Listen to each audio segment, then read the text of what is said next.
भौमासुर का एक वानर मित्र था जिनका नाम था द्विविद। और जब भगवान कृष्ण ने भौमासुर का वध किया तो ये द्विविद वानर बहुत ही क्रुद्ध हुए। उन्होंने द्वारका नगरी के आसपास गांवों को जलाने लगे और उनमें 10,000 हाथियों का बल था। इस बल से वे समुद्र में बड़े बड़े लहर उत्पन्न करते और आस पड़ोस के नगरों को आप्लावित करते। इसके अलावा ऋषि मुनियों के यज्ञशालाओं को अपवित्र करते और नगर के स्त्रियों को बलात्कार करके दूषित करते थे। इसके अलावा द्विविद नगर के नागरिकों को गुफाओं में बंद करता था। द्विविद गुरिल्ला को अक्सर रैवतक नामक पर्वत से बहुत ही सुंदर संगीत सुनाई देती थी। इसका कारण जानने के लिए द्विविद वहां पर जाके देखे। उन्होंने देखा कि बलराम बहुत सारे युवतियों के साथ वारुणी के नशा में नृत्य कर रहे हैं। इस दृश्य को देख के द्विविद को बड़ा ईर्ष्या हुआ। उन स्त्रियों को वे अपने दांत और शरीर के निचले अंगों को प्रदर्शन करते थे और गुरिल्ला के इस प्रकार के व्यवहार देख के स्त्रियां हंसने लगी, उन्हें एक अच्छा मजाक समझने लगी। लेकिन जब बलराम जी को क्रोध आया तो बलराम जी ने एक पत्थर उठा के फेंका और द्विविद गुरिल्ला उस पत्थर से अपने आप को रक्षा किए। उसके बाद द्विविद गुरिल्ला और ज़्यादा हिंसक होने लगा और स्त्रियों के कपड़े फाड़ने लगा और वारुणी के बर्तन को चोरी कर लिया। बलराम जी ने अपने हाथ में अपनी गदा उठाई और द्विविद का पीछा किया और द्विविद ने भी एक बहुत बड़ा पेड़ उखाड़ के बलराम जी का सामना किया। द्विविद ने बलराम के सिर पर प्रहार किया उस पेड़ से, लेकिन बलराम जी ने उस पेड़ को अपने हाथों से पकड़ लिया और अपने गदा से द्विविद के सिर पर दे मारा। द्विविद के सिर से खून बहने लगा। इस प्रकार द्विविद और बलराम जी के बीच बहुत घमासान युद्ध हुआ, जिसमें द्विविद गुरिल्ला एक एक करके सारे पेड़ों को उखाड़ते गए और बलराम जी के गदा के साथ युद्ध किए। जब उस पर्वत शिखर के सारे वृक्ष खत्म हो गए थे तो द्विविद वहाँ के पत्थरों को उठा के युद्ध करने लगा और जब पत्थर खत्म हुए तो द्विविद और बलराम जी के बीच मुष्टिक प्रहारों का युद्ध चल पड़ा। बलराम जी युद्ध के नियमों का पालन करते हुए अपने गदा को त्यागे और द्विविद के साथ अपने हाथों से ही लड़े। जब काफ़ी समय बीत गया तो बलराम जी का क्रोध बहुत ज़्यादा हो गया और द्विविद गुरिल्ला के कंधे पर एक जोर से अपने हाथ को मारा। इस प्रहार से द्विविद के रक्तपात होने लगा, मुंह से खून की उल्टियाँ होने लगी और वहीं पे गिर के अपना प्राण त्याग दिया। ये दृश्य देखकर देवता लोग बहुत प्रसन्न हुए और बलराम जी का गुणगान करने लगे पुष्प वृष्टि के साथ। इसके कुछ समय बाद भगवान कृष्ण के एक बेटे जिनका नाम था सांब, उन्होंने दुर्योधन की पुत्री का स्वयंवर में अंश लिया। दुर्योधन की पुत्री का नाम था लक्ष्मणा। हालांकि लक्ष्मणा सांब से प्रेम नहीं करती थी, लेकिन फिर भी सांब ने जबरदस्ती लक्ष्मणा को अपहरण करके वहां से भगा ले गए। इस दृश्य को देख के सभी कुरुश्रेष्ठ बहुत ही क्रोधित हुए और ये बहुत ही बड़ा एक अपमान मानते हुए सांब को पकड़ लाने का योजना बनाए।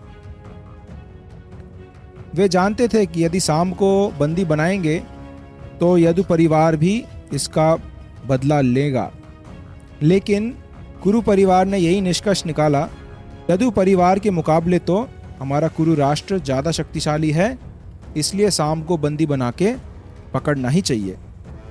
इस छोटे से युद्ध के लिए कर्ण को सेनापति घोषित किया और उनके साथ शाल, भूरी, यज्ञकेतु और स्वयं भीष्म पितामह दुर्योधन के साथ सांब को बंदी बनाने चले।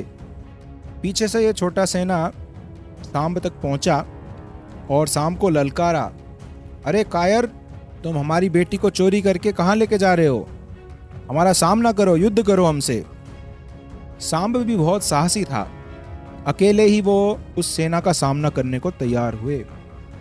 कुरु सेना ने तुरंत सांब पे बहुत सारे तीरों का बौछार कर दिया। सांब को बड़ा क्रोध आया कि उनसे बड़े अन्याय से युद्ध किया जा रहा है। एक के साथ अनेक युद्ध कर रहे हैं, लेकिन उन्होंने अपने कौशल से उन तीरों के बौछार से बच निकले और साथ में ऐसे तीर चलाया कि सभी योद्धाओं के सारथी एवं घोड़े मार दिए गए। सांब के इस प्रकार के कला को देख के सभी कुरुवीर प्रसन्न हुए और एक साथ मिलकर के सांब के घोड़ों को और उनके सारथी को मार गिराया।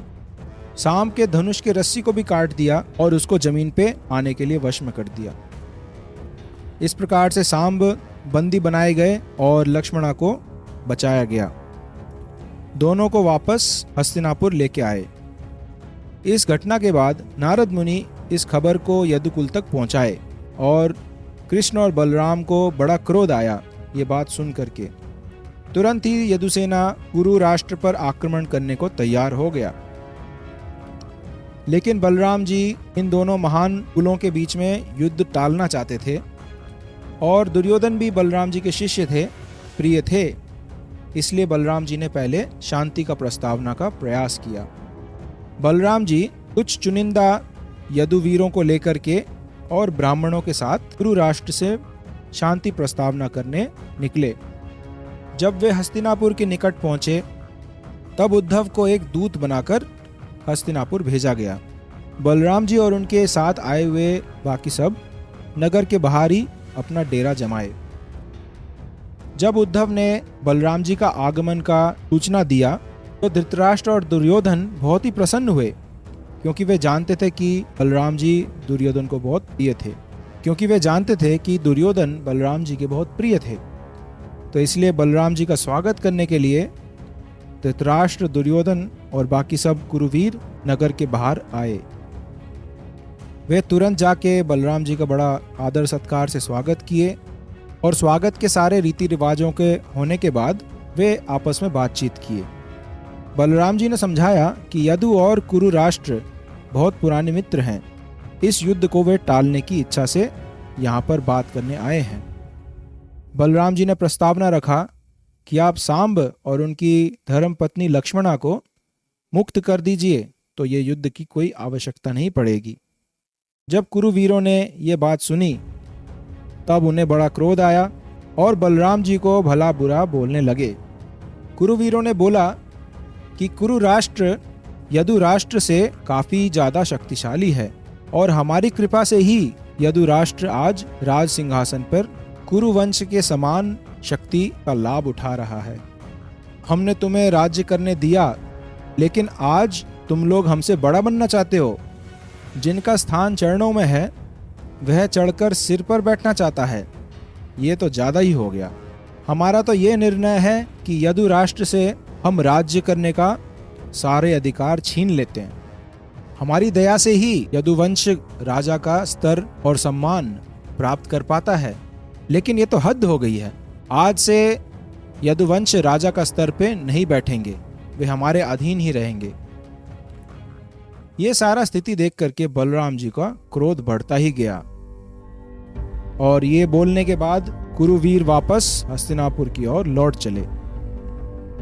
बलराम जी का क्रोध बढ़ता ही गया और जैसे कि कहा गया है, अंतकाल में विवेक मर जाता है।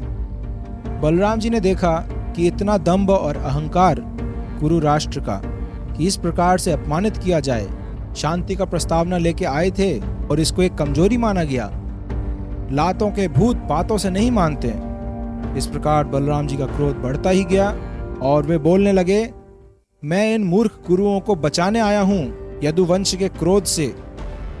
क्या वे इस बात को भूल चुके हैं कि कृष्ण परम भगवान हैं, इंद्र आदि देवताओं के सम्मान के अधिकारी हैं। जितने भी देवता हैं सभी भगवान कृष्ण के आराधना करते हैं, उनको नतमस्तक होते हैं।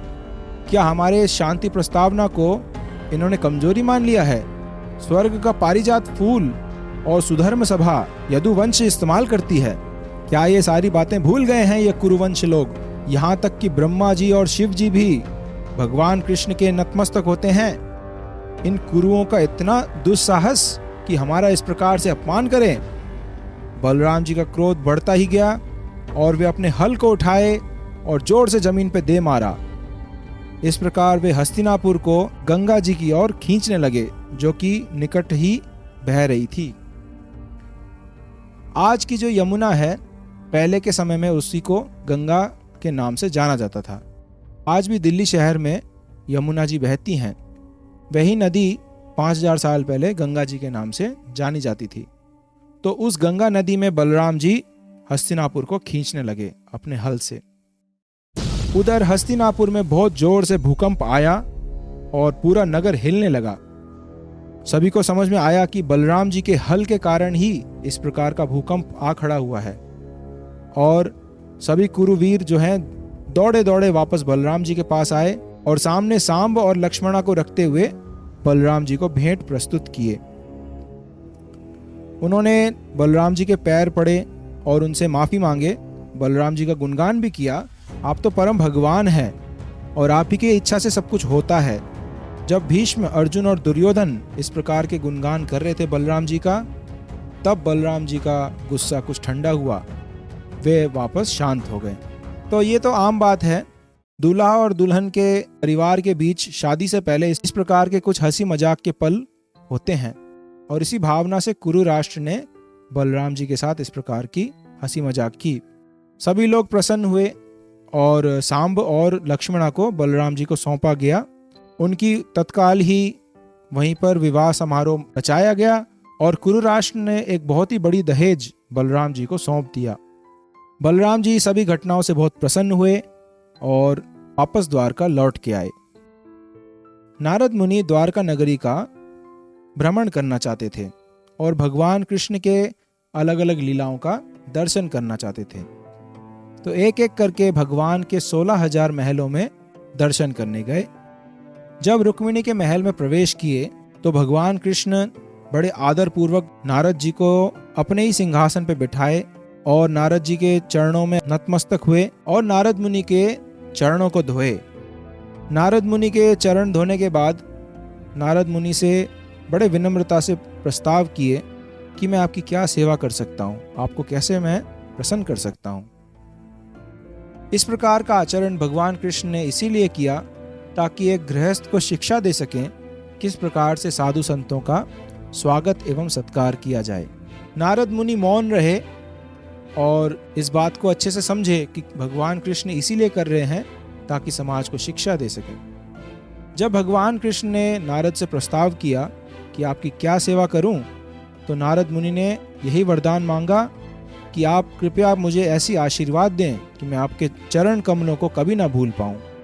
इस प्रकार से नारद मुनि एक एक करके भगवान कृष्ण के सभी महलों को भ्रमण करने निकले। एक एक करके जिस भी महल में नारद मुनि प्रवेश किए, भगवान कृष्ण ने उनका स्वागत किया, उनके चरण धोए और उनकी सेवा किया। सभी महलों में नारद जी ने देखा कि भगवान कृष्ण अलग अलग क्रियाकलाप में व्यस्त थे। एक महल में भगवान कृष्ण शतरंज खेल रहे थे, तो दूसरे महल में यज्ञ कर रहे थे, तीसरे महल में योजनाएं बना रहे थे, अलग महल में भगवान कृष्ण शिकार पे निकले थे, कुछ महल में तो भगवान ब्राह्मणों का भोजन करा रहे थे, कुछ महलों में शास्त्र चर्चा कर रहे थे और कुछ महलों में धार्मिक अनुष्ठानों का स्थापना कर रहे थे। कुछ महलों में नारद मुनि ने देखा कि अपने पत्नियों के साथ भी आनंद कर रहे थे।